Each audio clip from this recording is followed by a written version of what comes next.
धूप धीरे धीरे गांव की छत पर छू रही थी। हवा में मिट्टी और आम के फूलों की मिली-जुली खुशबू थी। इसी गांव के एक कोने में रहती थी चंपा, पूरे गांव में मशहूर अपनी चटोरी जुबान और नटखट स्वभाव के लिए। जहां बाकी लड़कियां गुड़िया बच्चे खेलती, वहां चंपा खेतों में आम तोड़ती, पकौड़े तलवाती और किसी के घर की रसोई से खुशबू उठे तो झट दौड़ जाती। माई, क्या बना रहे हो? जरा चखवा दो ना। अरे चंपा, तू तो पक्की चटोरी है रे। शादी के बाद ससुराल में तेरे जैसे को कौन संभालेगा? अरे माई, जिस घर में जाऊंगी वहाँ का सारा स्वाद ही बदल दूंगी। बस एक बार चौका संभाल लूं, फिर देखना। कुछ महीनों बाद उसकी शादी तय हो गई थी रामू से, गांव के ही एक गरीब घर का सीधा साधा लड़का। रामू खेत में मजदूरी करता था और उसके घर में बस बूढ़ी अम्मा और एक छोटी बहन गुड़िया थी। चंपा की सहेलियां छेड़ने लगी। चंपा, अब तू ससुराल में जाकर भी ऐसे ही सबकी थाली में झांकती रहेगी? अरे, अब मैं ससुराल की रानी बनूंगी। सब मेरे हाथ का खाना खाएंगे और बोलेंगे हमारी बहू तो हाथों की जादूगर है। चंपा की शादी हुई। उसके चेहरे पर मासूम मुस्कान थी, पर अंदर का जोश भी किसी से छिपा नहीं था। रामू साधारण कपड़ों में थोड़ा झेंपता हुआ बैठा था। कोई ठाट नहीं, बस सादगी। चंपा की सहेलियां हंसने लगी। देख चंपा, तेरे दूल्हे की साइकिल की भी हवा निकली लगती है। कोई बात नहीं रे, मैं ही हवा भर दूंगी। बस प्यार से निभाए वो, बाकी सब मैं कर लूंगी। सबने विदा के वक्त चंपा को बहुत समझाया। बिटिया, गरीब घर है पर लोग भले हैं, अपने चटकारे को जरा संभाल के रखना। हाँ माई, पर अगर किसी दिन बेस्वाद दाल बन गई तो मैं थोड़ा मिर्च डाल दूंगी, बस। रामू का घर छोटा सा मिट्टी का था। एक कोने में चूल्हा, दूसरे में बिस्तर। चंपा ने चौखट पार की तो अम्मा ने आरती उतारी और बोली, आ बेटा, अब तू हमारे घर की लक्ष्मी है, जो है उसी में खुश रहना। अम्मा, जहाँ प्यार हो वहाँ सब कुछ स्वादिष्ट लगता है। अम्मा को उसकी बात सुनकर हंसी आ गई।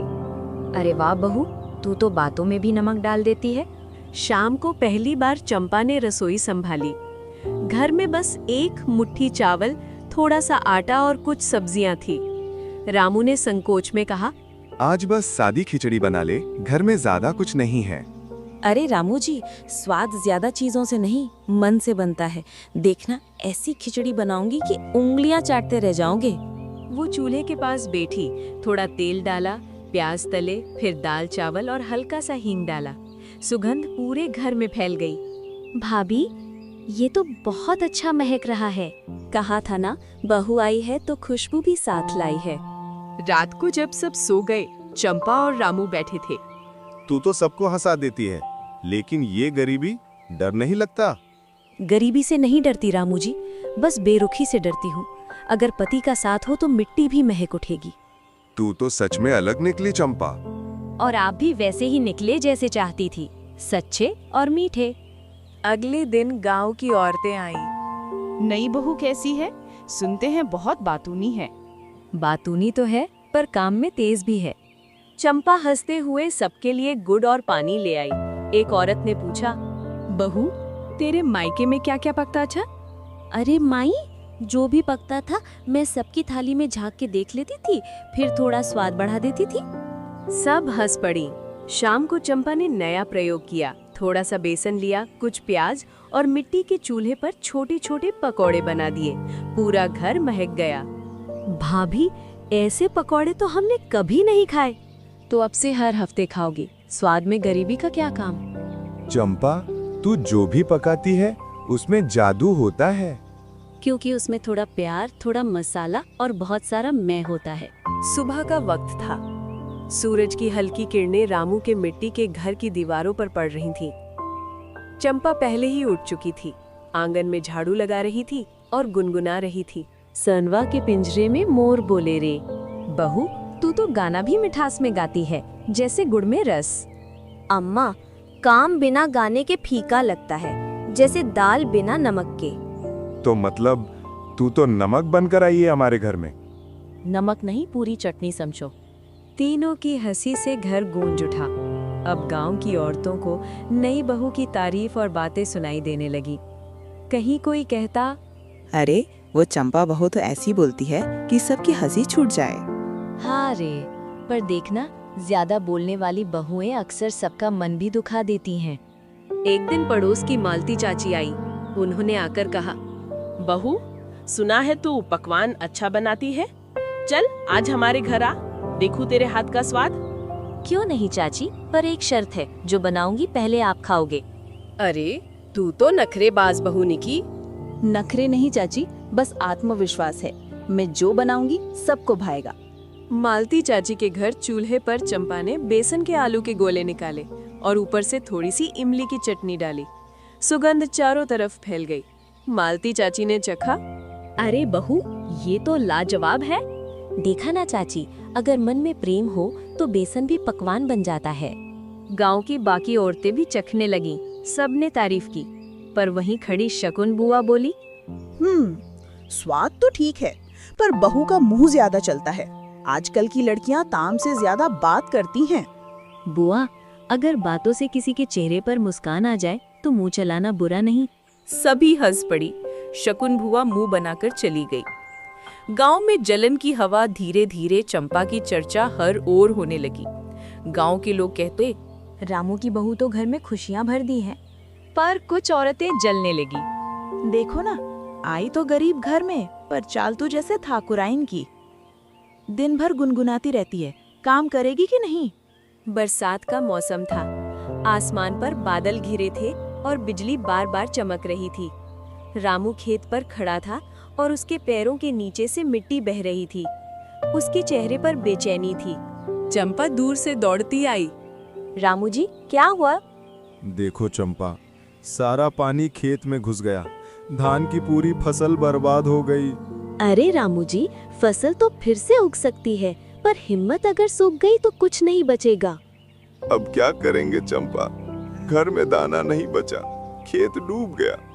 हमारे हाथ अभी सूखे नहीं है रामू जी, जब तक मेहनत बाकी है तब तक उम्मीद जिंदा है। रात को चूल्हे के पास बैठी चंपा ने अम्मा से कहा, अम्मा, खेत तो डूब गया, पर घर के पीछे का जो आंगन है ना, वहाँ थोड़ी जमीन तो सूखी है। हाँ बेटा, पर उसमें क्या होगा?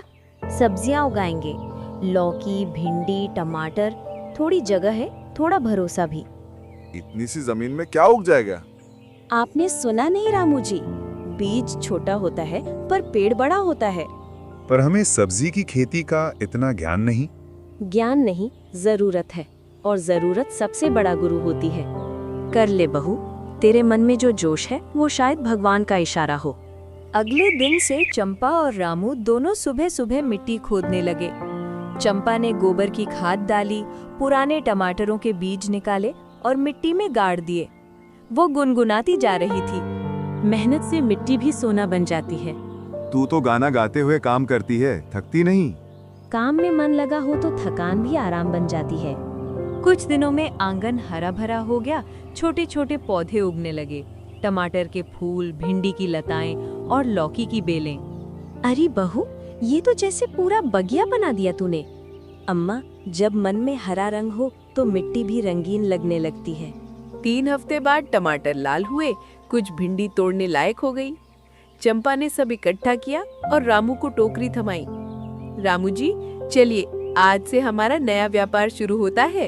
इतनी थोड़ी सब्जी में क्या मिलेगा? कमाई नहीं, शुरुआत बड़ी होती है। चलिए, बाजार में मुस्कान भी साथ ले चलिए। रामू गांव के हाट पहुंचा। लोग उसके सब्जी के ठेले को देखकर बोले, अरे रामू, तू भी बेचने लगा? हाँ भैया, घर की उगाई है, अपनी बीवी के हाथों की मेहनत। इतने ताजे टमाटर तो किसी के खेत में भी नहीं देखे। क्योंकि इन्हें उगाया है मेरे घर की लक्ष्मी ने। लोगों ने धीरे धीरे खरीदना शुरू किया। पहले दिन थोड़ी ही सब्जी बिकी, पर सबकी तारीफ मिली। रामू घर लौटा और बोला, चंपा, तू सही थी, लोग ताजेपन का स्वाद पहचानते हैं।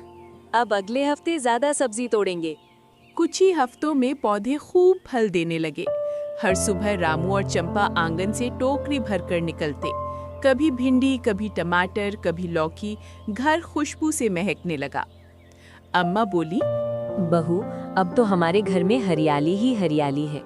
अम्मा, देखिए ना, ये मिट्टी हमसे कह रही है, धन्यवाद, तुमने मुझसे उम्मीद रखी। अब लोग मुझसे सब्जी मांगने आते हैं। पहले जो कहते थे कि ये गरीब है, अब बोलते हैं रामू के घर की सब्जी सबसे बढ़िया है। एक दिन हाट में सब्जियां इतनी बिकी कि रामू के पास नोटों की गड्डी हो गई। वो घर लौटा और चंपा के हाथ में पैसे रख दिए। ये लो चंपा, तेरी मेहनत का फल। मेहनत का फल नहीं रामू जी, ये तो हमारी मिट्टी का आशीर्वाद है। अब तो लग रहा है तू बहू नहीं, लक्ष्मी अवतार है। अब तो हम और भी सब्जी लगाएंगे और शायद छोटा सा ठेला भी खरीद लें। भाभी, अब तो आप जैसे अच्छे कपड़े पहनती हैं वैसे ही हमें भी सिलवा दो। अरे हाँ, अब घर में खुशहाली आई है तो रंग भी बदलेंगे, फीके नहीं चमकदार। एक दिन चंपा ने मेथी के पराठे, टमाटर की चटनी और लौकी की सब्जी बनाई। अम्मा ने खाते हुए कहा, अरे वाह बहू, ये तो रानी के लायक खाना है। और हाँ, मेरी बहू चटोरी के साथ साथ बहुत बुद्धिमान है। तूने हमारे घर की परिस्थिति ही बदल दी मेरी बेटी। अब तो लगता है जैसे हमारा घर गरीबों का नहीं, मेहनती लोगों का महल है। गरीबी बुराई नहीं रामू जी, आलस बुराई है। जिसने काम करना सीख लिया वो कभी खाली पेट नहीं सोता। अब गांव के लोग भी चंपा के आंगन की खेती देखने आने लगे। शकुन बुआ भी आई, वही जो पहले उसका मजाक उड़ाती थी। बोली, बहू, तूने तो सच में चमत्कार कर दिया। हम तो सोचते थे तू बस बोलती है, पर तूने कर दिखाया। बुआ, बोलना आसान होता है, पर जब बोल में भरोसा हो तो वो कर्म बन जाता है। चंपा, अब तू बाकी औरतों को भी ये खेती सिखा। गांव की और औरतें भी आत्मनिर्भर बने। जरूर मुखिया जी, अब हर आंगन में हरियाली उगेगी। शाम ढल रही थी। चंपा बैठी टोकरी में सब्जियां सजा रही थी। रामू आया, उसके पास बैठ गया। चंपा, जब तू इस घर में आई थी हमारे पास कुछ नहीं था। आज हमारे पास मेहनत का सुख है। रामू जी, सुख चीजों से नहीं आता, साथ से आता है। आपने साथ दिया, मिट्टी ने साथ दिया, अब घर में खुशबू बस गई है। और उस खुशबू का नाम है चंपा। अब ये चंपा हर घर में खिलेगी, मिट्टी की, मेहनत की और मुस्कान की। जिस घर की बहू हिम्मत वाली हो, वहाँ मिट्टी भी रोटी बन जाती है और पसीना वरदान। चंपा ने साबित किया कि गरीबी किस्मत नहीं, मेहनत की परीक्षा होती है। वो न सिर्फ अपने घर की बल्कि पूरे गांव की प्रेरणा बन गई। अब हर घर के आंगन में सब्जियां उगती और हर रसोई में खुशबू बसती। बरसात खत्म हो चुकी थी, आसमान नीला था, खेतों में हरियाली फैली हुई थी। चंपा और रामू की सब्जियों का व्यापार अब पूरे इलाके में नाम कमा चुका था। हर हफ्ते लोग कहते, रामू चंपा की सब्जी सबसे ताजी, सबसे स्वादिष्ट होती है। चंपा, तूने तो हमारे घर को पूरा बदल दिया। अब लोग हमें सब्जी वाले रामू नहीं, किसान रामू कहते हैं। नाम बदलना आसान नहीं होता रामू जी, जब तक इंसान खुद को नहीं बदलता। एक दिन शाम को चंपा आंगन में बैठी हिसाब लिख रही थी। रामू बोला, इतने पैसे आप क्या करेगी? ट्रैक्टर खरीदेंगे। रामू जी, ट्रैक्टर? वो तो बड़े बड़े किसान रखते हैं। अब हम भी बड़े बनेंगे रामू जी, मेहनत से, ना कि शान से। जब तक दूसरों से खेत जोतवाएंगे, मुनाफा अधूरा रहेगा। अब अपने खेत की मिट्टी खुद पलटेंगे। बहू, अगर तू ठान लेती है तो भगवान भी साथ देता है। कुछ महीनों बाद चंपा ट्रैक्टर लेकर आती है गांव में। गांव के बच्चे ताली बजा रहे थे और औरतें चौखट से देखकर बोली, अरे वाह, देखो तो चंपा खुद ट्रैक्टर चला रही है।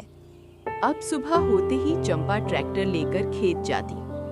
धूप में उसके माथे पर पसीना चमकता और होठों पर मुस्कान रहती।